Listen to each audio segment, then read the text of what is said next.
Secretary Schiraldi, I would really love to see your data.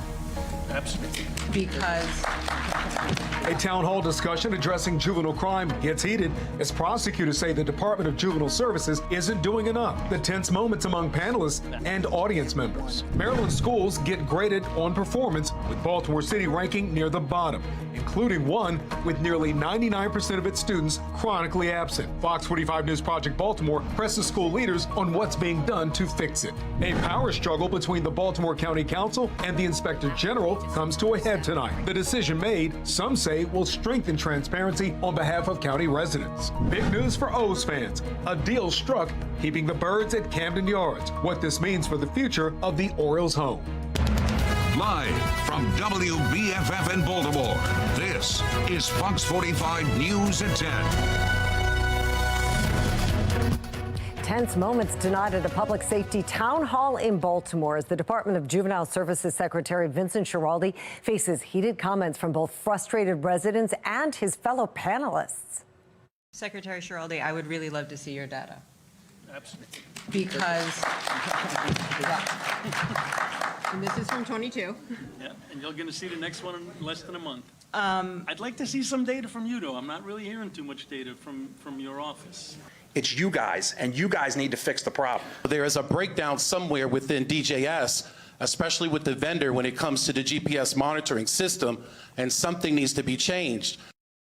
Good evening, everybody. I'm Mary Bubala. And I'm Kai Jackson. As you can hear, a fiery discussion centering around DJS's role in the juvenile crime crisis, as some argue the department is failing in all aspects of its mission. Mackenzie Frost joins us live with the pressing concerns voiced at tonight's meeting. Mackenzie, quite an exchange, just what we just saw.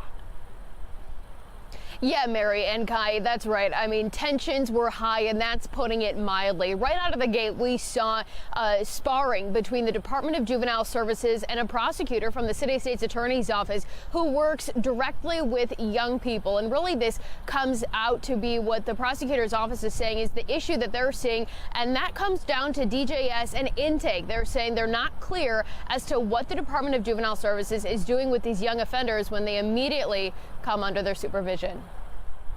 And from where I sit, what I see most often is a failure of the system to do what it hopes to achieve.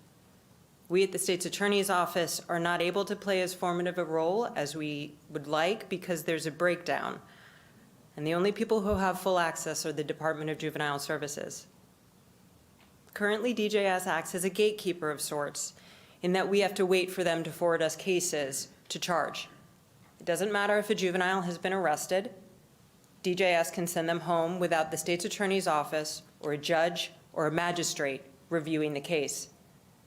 DJS doesn't charge cases, but they can prevent or delay the state's attorney's office from charging.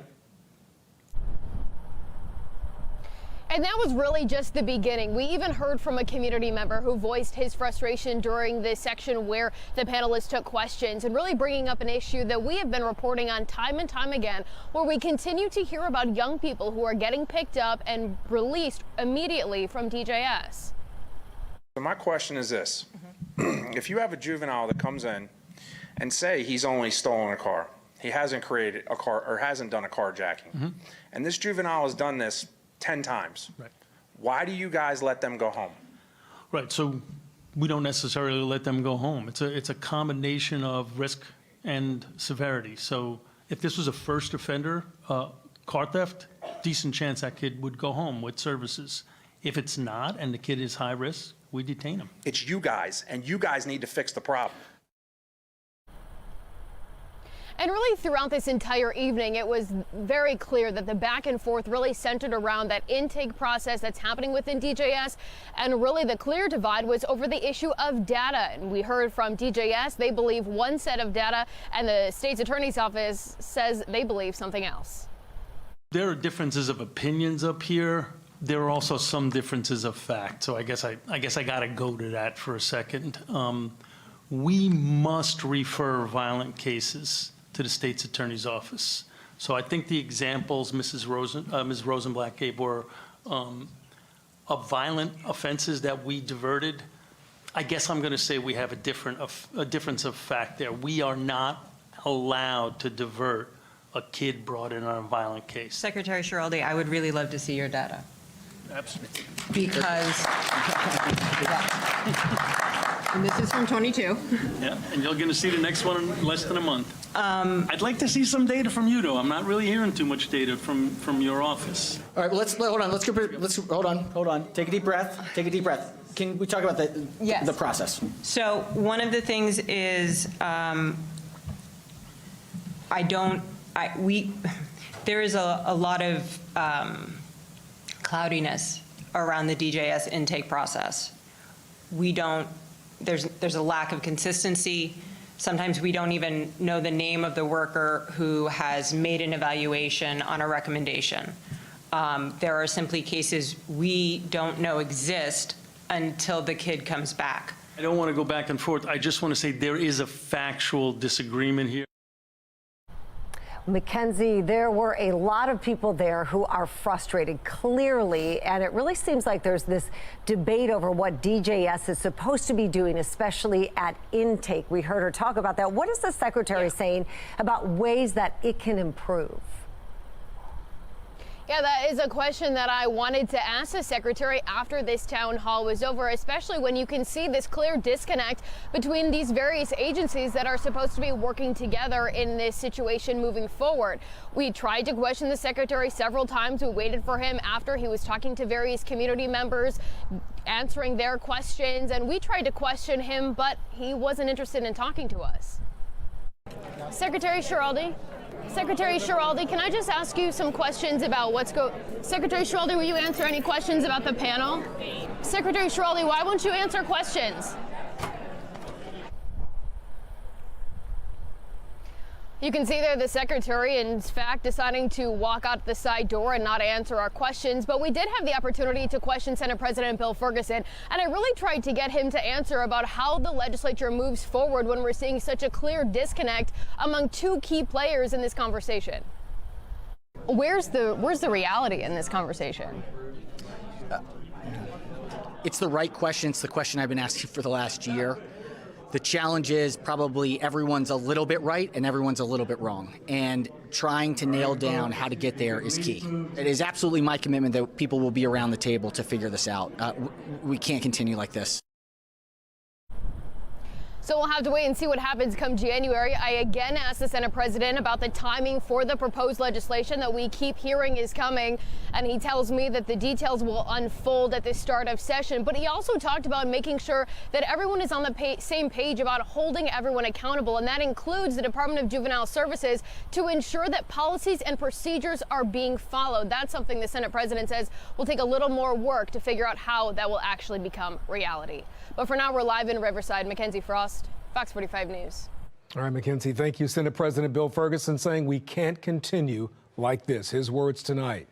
Another big topic, home monitoring, particularly when it comes to the young people charged in connection with the Brooklyn Day mass shooting.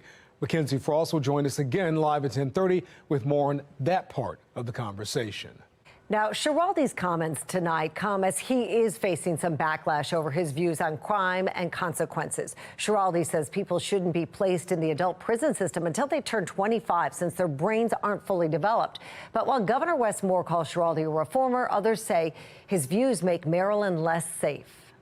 You're basically saying up until the age of 25, which is what he wants to do, you get a free ride. Unfortunately, legislators, lawmakers, have decided that it's better to support the lawbreakers rather than those who are enforcing the law.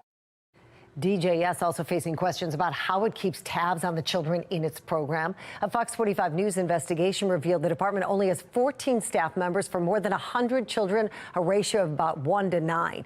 Many of the children not at a DJS facility are under home monitoring. But prosecutors tell Fox 45 News the penalties for breaking home monitoring rules start with just a discussion with a child and rarely involve a judge. And we have seen children under home monitoring accused in several violent crimes this year, including 18-year-old Tristan Jackson. He faces more than 60 charges in the Brooklyn Day mass shooting and was under DJS supervision at the time. But despite his age, he's 18, and the seriousness of his alleged crimes, Jackson is being moved to a juvenile detention facility until his trial. We'll have more on that at 10:30. More than a dozen top prosecutors in Maryland are pointing to the state's juvenile justice laws as a driving force around juvenile crime. They argue Juvenile Justice Reform Act and the Child Interrogation Protection Act are leaving their hands tied. Baltimore City State's Attorney Ivan Bates and Prince George's County State's Attorney Aisha Braveboy are taking those concerns to Annapolis. They want to increase probation for kids with guns, and they're also asking DJS to notify the court when a young person violates home monitoring. A lot of what we're seeing now are more sophisticated operations involving multiple levels of people who are benefiting from this type of crime. I think one of the things you see is criminal organizations able to use juveniles and to say, hey, nothing's going to happen to you in the first place, so we're going to direct you to do that type of behavior. If you feel your juvenile crime concerns aren't being heard, reach out to your lawmakers. House Speaker Adrian Jones and Senate President Bill Ferguson, two of the most powerful voices in Annapolis right now. Their phone numbers, email addresses right there on your screen. That brings us to our question of the day. Do you trust Bill Ferguson and Adrian Jones to keep your family safe? So far, 100% of those who voted say no. You can make your voice heard by heading to foxbaltimore.com. Click on the Midday tab.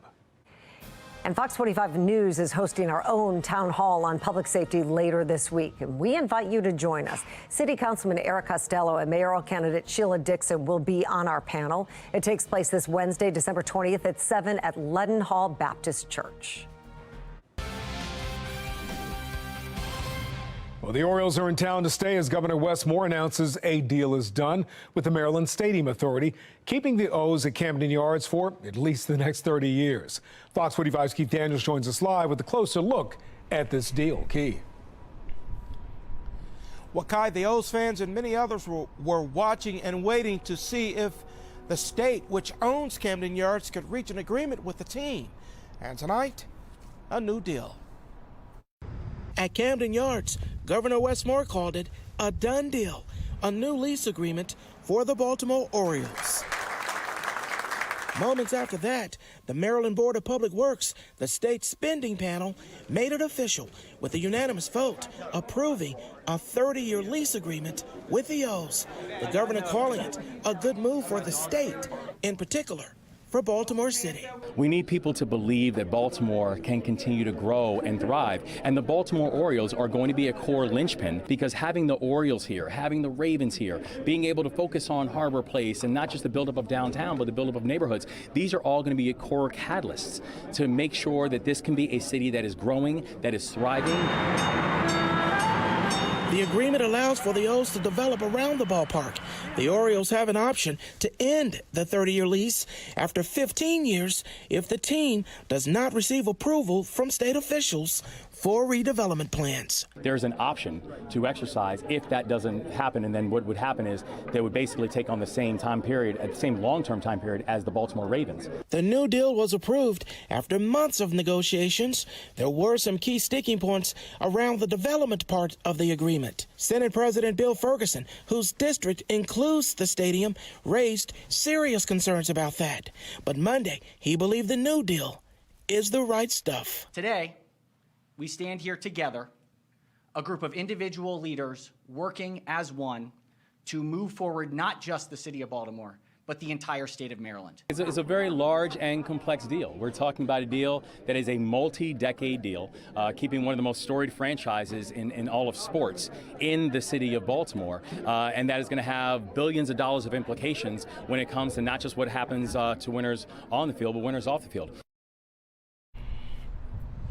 Well, regarding any development around the ballpark, the Orioles will need to submit a master plan before any changes can be made. The O's have until the end of 2027 to reach an agreement on land redevelopment plans. We're live now at Camden Yards. Keith Daniels, Fox 45 News. Still ahead on Fox 45 News at 10 o'clock tonight, the Mayor's Office of Neighborhood Safety and Engagement now in line for an audit. What city leaders are hoping it can reveal about the Safe Streets program. Baltimore County says no to amendments that could strip the Inspector General of her power. Why the council chair ultimately changed his tune after weeks of debate. And we continue to track our storm system moving further away from Maryland, and in behind it, cold winds and even some snow shower action. We'll have the details coming up. And coming up after the break tonight, Baltimore City Schools received a record amount of money this year, but ranked near the bottom in terms of performance. Project Baltimore presses school leadership on why the results aren't backing up the funding.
This year, Baltimore City Schools will spend a record amount of money per student. But what kind of education are those students getting? As Project Baltimore's Chris Papps explains, according to new data, nearly 2/3 of city schools earned the lowest possible performance ratings from the state. These are the buildings that our young people deserve. In Northwest Baltimore last week, I am very pleased. City leaders gathered to mark a milestone. We know how important these celebrations are. A ribbon cutting to open the newly built cross-country elementary middle school, the latest project funded by the 21st Century School Building Program. But as City Schools continues meeting construction goals, is failing to meet academic goals. The Maryland State Department of Education, also last week, released the results of the 2023 school report card. Every year, roughly 1,300 public schools in the state are rated based on performance metrics, such as test scores, attendance, and graduation rates. Each school then receives a star rating from a low of 1 star to a high of 5 stars. Project Baltimore analyzed this year's data and found 65% of Baltimore City's 148 schools earned 1 or 2 stars, the lowest possible rating. That means Baltimore City has by far the highest percentage of 1 and 2 star schools in the state, and more than double the next highest district in our region, Baltimore County, at about 27%. In Anne Arundel County, around 11% of schools earned 1 or 2 stars. It's 4% in Howard County, and just about 3% in Carroll County. Baltimore City Schools this year has a $1.7 billion budget to educate about 75,000 students. The school system is now spending more than $22,000 per student, which is one of the highest amounts in America when looking at large school systems. Yet despite that amount of spending, nearly 2/3 of all city schools receive the lowest possible ratings from the state. Hi, Chris. Following the ribbon cutting at Cross Country, we asked City Schools CEO Dr. Sonia Santelises about these results. What do you say to the tens of thousands of families that have children in those schools? To those families, what I would say is I am continuing to look at those schools personally. We will be making additional shifts as necessary, and to know that we're not satisfied. Santelises told Fox 45 one of the biggest obstacles to student success is chronic absenteeism, which is defined by the state as a student who misses more than 10% of school, or 19 days, over an entire school year. That there are many people. In 2016, when Dr. Santelises took over as CEO, 23% of Baltimore City students were chronically absent. In 2019, that number nearly doubled to 42%. By 2022, 58% of Baltimore City students were chronically absent, the highest level in the state. As we looked deeper into the report card, we can see the 6 lowest performing schools in Maryland are all in Baltimore City. In total, more than 1,800 students attend these schools. At each one, more students are chronically absent than not. At Excel Academy, 98.7% of students are chronically absent. 98.7%. I think what we're seeing is disconnection between school and youth and families that occurred during the pandemic. Dr. Santelises said the school district has invested in outreach, trying to find students and get them to school. She told Project Baltimore the district re-engaged about 2,400 students this past year, far more than before the pandemic. What that says to me is we have to work more closely with our community partners and really, frankly, making school and learning compelling for young people. Yes, it's an issue in Baltimore City, and it's an issue, like I said, across the state and country, but we're working on it. When the star ratings were released by the state last week, Project Baltimore analyzed the results for the main school systems in the Baltimore region. You can find that story and a link to the data if you would like to see how your child's school performed on our website, foxbaltimore.com. I'm Chris Pabst, and this is Project Baltimore. Maryland Congressman David Trone picks up a key endorsement in his run for the Senate, where his campaign stands compared to his top challenger. All right, Kai, and on the weather front, we have seen conditions beginning to clear out on HD radar. Still a little snow shower action that we're tracking out in the western edge of the state. That could bring a few flurries in our direction come the morning. We'll talk about that, and the colder air set to arrive. It's all coming up. All right, for now, it's a clear night in Towson, but it is getting cold out there. Stay with us. We'll be right back.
This just in, the U.S. Senate has confirmed former Maryland Governor Martin O'Malley is the new head of the Social Security Administration.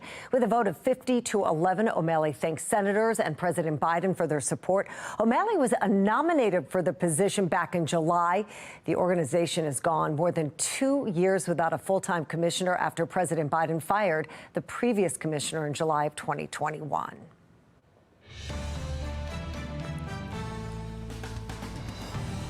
Congressman David Trone receives a key endorsement in the race for retiring U.S. Senator Ben Cardin's open seat. The House Democratic leadership team is throwing their support behind Trone. That includes House Democratic leader Hakeem Jeffries and Democratic whip Catherine Clark. Trone joined Fox 45 News on Friday, saying his campaign is continuing to pick up steam. The most important endorsement in the entire race is MSCA, the teachers' endorsement, 75,000 strong. They've endorsed us, and the polling is excellent. I mean, right now we're on an upward trajectory, 7 points ahead, so we're very pleased. Trone says his campaign wants education to be a priority. He's also looking to bring a stronger collaboration between federal and state officials when it comes to handling crime. Congressman Trone and Prince George's County Executive Angela Alsobrooks have emerged as the two frontrunners in this race. Alsobrooks has received a handful of endorsements, including from Governor Wes Moore, Congressman Kweisi Mfume, and Baltimore Mayor Brandon Scott. A recent poll from Hickman Analytics found Trone has more name recognition. 86% of voters recognize his name. 75% have a favorable opinion of him. 73% of voters recognize the name Angela Alsobrooks, and 60% have a favorable opinion of her. Political analyst John Dede argues that name recognition plays in Trone's favor. If I was also Brooks, you have to start making yourself relevant in media, because I often say this: your campaign doesn't start for a candidate until they start running some TV ads. Trone has outspent Alsobrooks on TV ad space by about $9 million through the first 3 quarters of the year, mostly from his own pocket. Things do change in government, and it takes some adjustment, but change is good. The Baltimore County Council turns down a measure limiting the Inspector General's power. How the council came to its change of heart. And several city officials file a formal request to audit the mayor's Office of Neighborhood Safety and Engagement, the questions they want resolved surrounding this Safe Streets program.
I'd like to see some data from you, though. I'm not really hearing too much data from your office. All right, hold on. Take a deep breath. Can we talk about the process?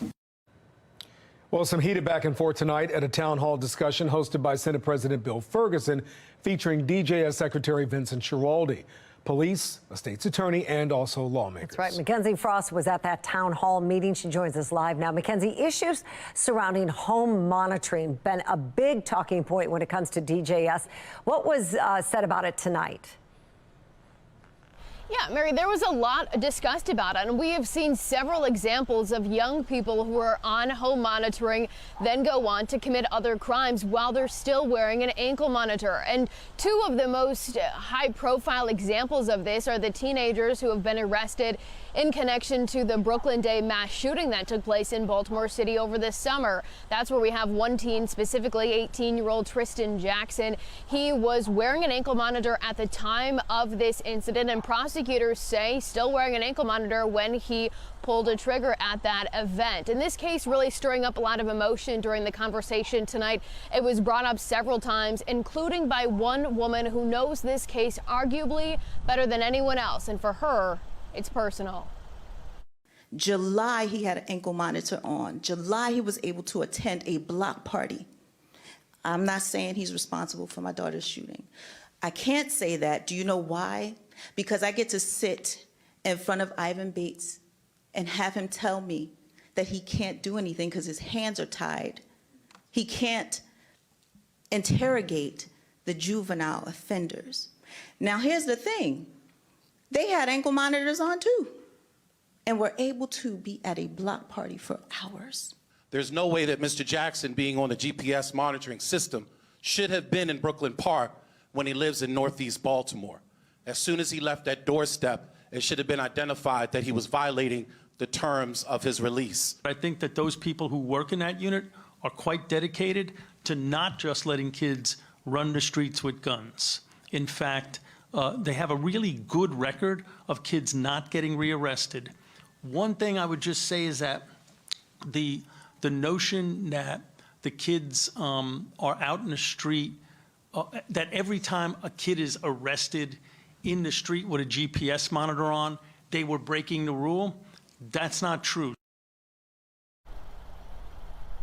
Now, you heard there the Secretary of DJS, Vincent Schiraldi, quick to defend his agency, especially when it comes to the probation and the home monitoring situation. He says the system is working. But we know that we have heard from people involved in the system who are saying the exact opposite. They argue that DJS is not fully equipped to handle the level of monitoring that is required to make sure that these kids are where they're supposed to be when they're supposed to be there. Now, come January, when lawmakers return to Annapolis for the next General Assembly, probation, home monitoring, no doubt will be part of the conversation. It's just a question of how the lawmakers will plan to roll all of these issues into one piece of legislation that will hopefully get through come session time. We're live in Riverside. Mackenzie Frost, Fox 45 News. Mackenzie, thank you. You heard Ms. Crystal Gonzalez mention the case of 18-year-old Tristan Jackson. He faces nearly 60 charges, including attempted murder, but he is being moved to a juvenile facility until his trial. Fox 45's Rebecca Pryor shares the concerns from some legal experts surrounding that decision. In the eyes of the U.S. court system, at 18 years old, Tristan Jackson should be seen and treated as an adult. An adult facing a laundry list of violent charges, including dozens of conspiracy to commit murder and attempted murder counts in connection to the Brooklyn Homes mass shooting, the city's worst mass shooting to date, with 2 killed and 28 others injured. The incident taking place about 2 months after Jackson's 18th birthday. A police report claiming Jackson caught on CCTV surveillance cameras spraying 5 rounds in the direction of 7 unknown individuals who were fleeing, mounting a max sentencing of up to 822 years behind bars.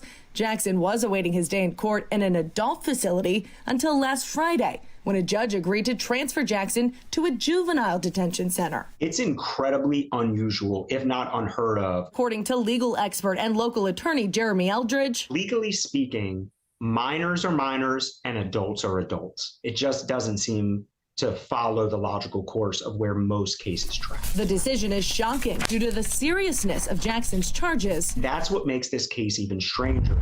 And due to current capacity constraints inside DJS from post-COVID overcrowding. There's already a shortage of beds. So the idea that an adult who's 18 and charged as an adult is being detained or sought to be detained at a juvenile holding facility seems outlandish. Eldridge believes the only reason Jackson was even eligible for a DJS transfer, 2 months before turning 18, Jackson charged with bringing a loaded handgun to Merville High School. Just 17 at the time, Jackson was put under DJS supervision. Supervision that didn't stop him from allegedly attending the Brooklyn Day mass shooting, where police say they tracked Jackson's DJS ankle monitor to the scene of the crime. The fact that this young man was already on DJS supervision is the back door that's being utilized to try to detain him within the juvenile system. The legality of which City State's Attorney Ivan Bates is questioning. In a statement sent to FOX45, Bates' office writing in part, quote, the defendant's adult case takes priority over his juvenile matter. He is ineligible for transfer in his adult matter, and therefore, as a matter of law, he is not eligible for pretrial detention in a juvenile facility. Eldridge adding the decision sets a dangerous precedent for future cases. The fact that DJS and the Office of the Public Defender are openly advocating for an adult who's been charged as an adult to be held at a juvenile detention facility means that other judges will have to consider the same thing. And more importantly, does it not pose a safety risk for the juveniles who are already there pending other charges? In Baltimore City, Rebecca Pryor, Fox 45 News. DJS says it is not commenting on Jackson's case because of confidentiality laws. Fox 45 News also asked about how many beds are available inside DJS detention centers.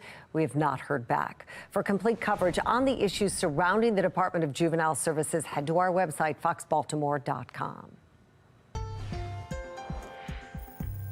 Baltimore County Council members turned down amendments to a bill that would have limited the Inspector General's authority. Fox 45's Jeff Abel joins us live with the fallout after 2 weeks of intense debate over this. Jeff? You know, the chairman of the county council appears to have done an about-face tonight. He had earlier demanded more oversight for the office of Inspector General, but it appears few others on that county council agreed. I have always been very supportive of the Office of Inspector General. After weeks of attempting to remove power from Baltimore County's Inspector General, Council Chairman Julian Jones tonight decided to drop it. I have decided to move forward with the legislation as proposed without any amendments. The move comes after a Blue Ribbon Commission recommended making the Office of the Inspector General a permanent part of county government. What these bills do is they move the office to the charter, which just makes it that much more difficult to remove or to make major edits to the office. But moments before the county council was set to vote on the proposal, Council President Julian Jones last week unleashed a string of amendments which would have weakened the powers of the fiscal watchdog. One of them called for an advisory board to oversee the office. But Jones, who's twice been cited in investigations by the IG's office, insists his amendments were simply a response to concerns from residents. I wanted to ensure that their concerns were aired in a public process as they were last Tuesday. After dismissing his amendments, the council unanimously passed the measure, which calls for the Office of the Inspector General to be written into the county's charter, a move which Inspector General Kelly Madigan calls a major step forward. They are going to bring great things for Baltimore County as well as the Office of the Inspector General. Things do change in government, and it takes some adjustment, but change is good. This is exactly how the legislative process should work. This is not the end of this issue. It will still must be approved by voters on next year's November ballot. We are live tonight. Jeff Abel, Fox 45 News. Jeff, thank you. Baltimore City Inspector General Isabel Cumming is on the board of directors for the State's Association of Inspectors General. Tonight, she applauded the council's decision, saying citizens made the difference in getting those amendments stopped. The Biennial Audits Oversight Commission is formally requesting the city auditor to make plans to audit the Mayor's Office of Neighborhood Safety and Engagement and the Mayor's Office of Recovery Programs. Now, the auditor will present the commission and will written plans to audit each office by January 19th. Monzi oversees the Safe Streets program, which has faced renewed scrutiny after an FBI search of the Bel Air Edison location in October. Now, FOX45 News has been investigating this program, including how it spends taxpayer dollars for months. Earlier this year, we found Safe Streets spent tens of thousands of dollars on shoes, travel, and training provided by undisclosed vendors. And there have been growing calls for an audit since then. Monzi is a city agency,